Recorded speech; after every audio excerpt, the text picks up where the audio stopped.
Hachette Audio presents The Other, How to Own Your Power at Work as a Woman of Color. Written and read by me, Daniela-Pierre Bravo. Para mi mamá y la Mari. Introduction. I have to be honest with you. I had a hard time with the title of this book. The idea of being the other alludes to being different. At work, it can feel like you stick out and don't fit in, which can be alienating and disempowering.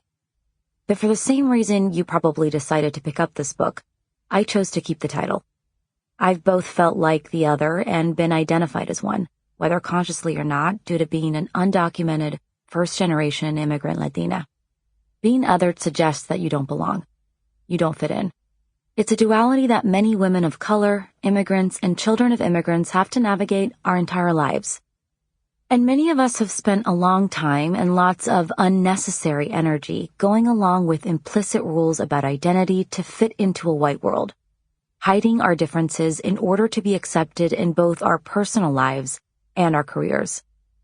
These rules are tied to the differences in our cultures, races, ethnicities, socioeconomic backgrounds, and so on. And they suggest that achieving conventional success would be easier if we hid, repressed, and shielded parts of ourselves so that we could belong. This feeling of not belonging is magnified when we enter a workforce where many of the other employees and higher-ups don't look like us.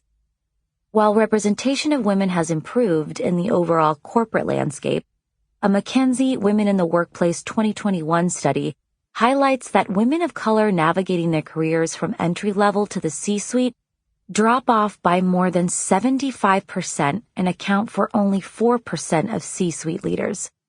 It's no wonder many of us feel the gaps our duality creates between us and the people around us on a daily basis. We feel forced to shapeshift and conform at work to try to achieve success because we've worked our butts off to get there. And I've written this book to help you develop the right mindset and know-how to come to work with the fullness of who you are and get what you deserve. I was born in Chile and permanently migrated to the United States with my parents at age 11. I grew up in the shadows in a small town surrounded by messages that said that people like me did not belong.